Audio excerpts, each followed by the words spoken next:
comentaristas políticos e toda a cobertura política no modo geral deveriam se desculpar com o Lula depois de toda essa palhaçada a respeito das contas públicas e do corte de gastos. É uma hipocrisia danada porque eles falam das contas públicas, mas ninguém fala da taxa de juros alta que aumentam os gastos públicos. A Folha de São Paulo, por exemplo, fez 2 artigos críticos ao Lula. Um falando que Lula 3 não tem nenhuma marca, o que é falso, e um outro, um editorial, ameaçando a volta da hiperinflação por conta do descontrole público. A Gleisi Hoffmann rebateu com muita propriedade esse editorial da Folha de São Paulo, que foi uma palhaçada. Mas por que estão ocorrendo esses ataques justamente agora? Aí a Veja trouxe a revelação, porque saiu a pesquisa Quest, que nós fizemos a cobertura. E essa pesquisa não mostrou o Lula favorito para 26, mostrou o Lula amplo favorito para ganhar de novo. E sem o Lula, o Haddad ganha de todo mundo. E o mercado não quer o Lula como presidente da República. Não quer. Por isso que há toda essa forçação de barra para transformar o Lula numa espécie de Joe Biden dos trópicos. Alguém frágil, que não consegue controlar as contas públicas, fazendo uso do acidente que Lula teve doméstico e até mesmo desse descontrole das contas públicas, levando o caos e o pânico para todo o país. Na sua opinião, Lula é o favorito para 2026? A cobertura política deveria se desculpar com o Lula? Qual é, até esse ponto, o marco do governo Lula 3? E o que você está achando do governo Lula? Eu acho um ótimo governo, o melhor de todos. Se você tem gostado do governo Lula, deixa o like no vídeo e se inscreva no canal.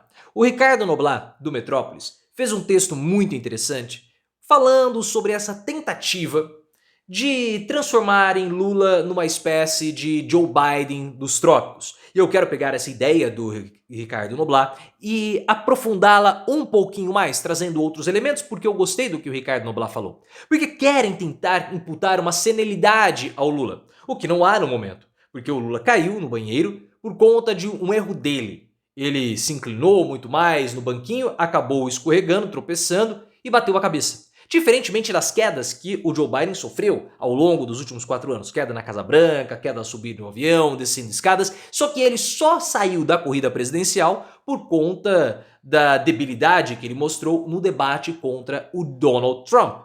O Lula, muito pelo contrário, não possui a debilidade do Joe Biden. Lula está muito bem, o que é visível. Mas há uma outra tentativa de desconstruir o Lula, porque tentaram falar que o Lula estava velho e não deu certo.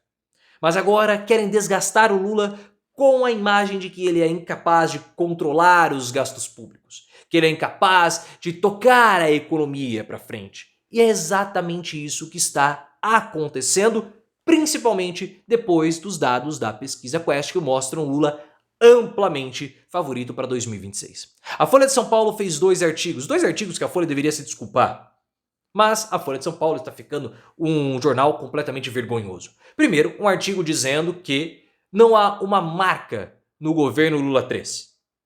Diferentemente dos outros governos, o Lula está reciclando ideias. Primeiro, o governo Lula não acabou. E existe a reforma tributária, mas a grande marca do governo Lula é a isenção do imposto de renda. Isenção do imposto de renda essa que está sendo combatida diariamente contra o mercado, ou pelo mercado.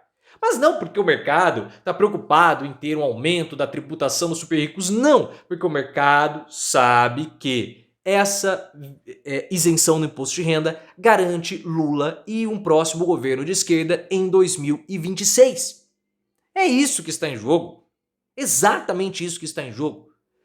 E teve um outro artigo, aí um editorial, dizendo sobre o orçamento da União, que está descontrolado, fazendo um elogio até mesmo à taxa Selic. Isso é uma verdadeira hipocrisia por parte da Folha de São Paulo e por parte dos comentaristas políticos. Porque eles criticam as contas públicas, mas ninguém fala da taxa de juros alta. Por quê? Porque a taxa de juros faz com que o rentismo prevaleça no Brasil. Só que quanto mais a taxa de juros está alta, maiores são os gastos públicos. E a taxa de juros alta impede que haja investimento na indústria, e a população não consegue pegar crédito, não conseguindo se endividar para poder consumir no varejo e no setor de serviços. Mas eles fazem isso? Eles criticam a taxa de juros? Não, a Folha de São Paulo vem e elogia. Essa é a hipocrisia por parte desses emissários do mercado. Folha de São Paulo, Merval Pereira, Vera Magalhães e tantos outros. Porque o mercado, ele não segue a lógica dos indicadores. Porque nosso país está economicamente indo bem.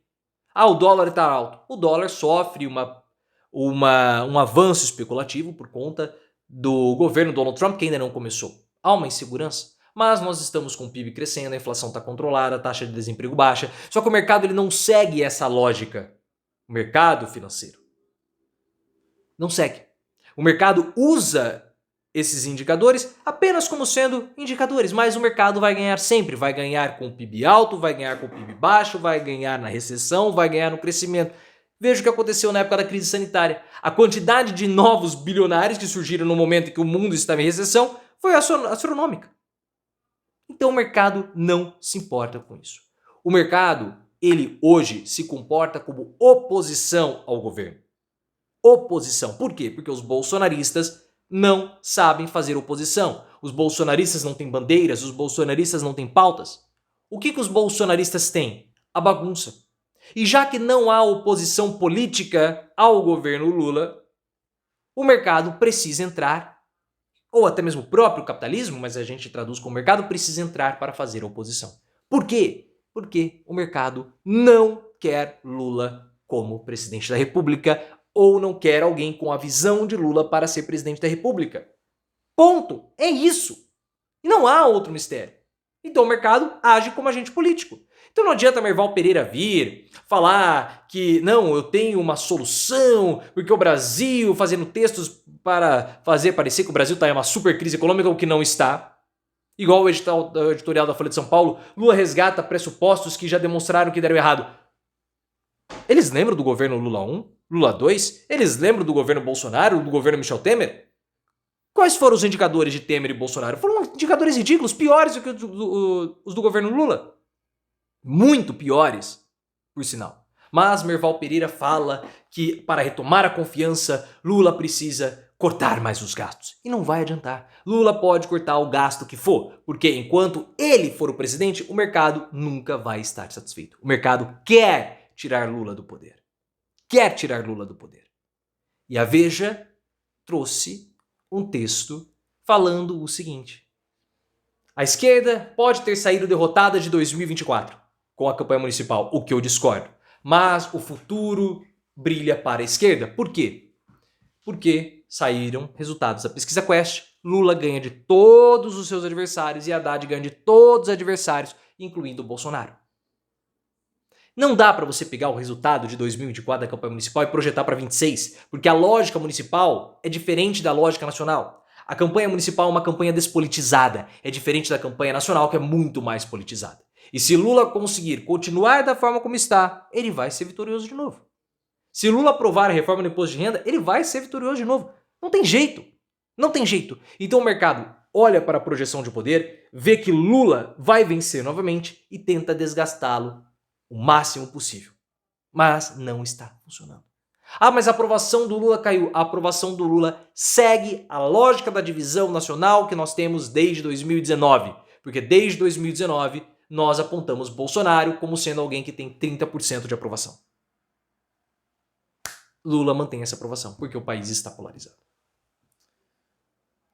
É difícil, né? É muito difícil ver alguns comentários de um pessoal que tem um espaço absurdo, mas não tem nível para fazer comentário político ou qualquer tipo de análise. Baseie as análises no potencial de palestras que eles podem fazer.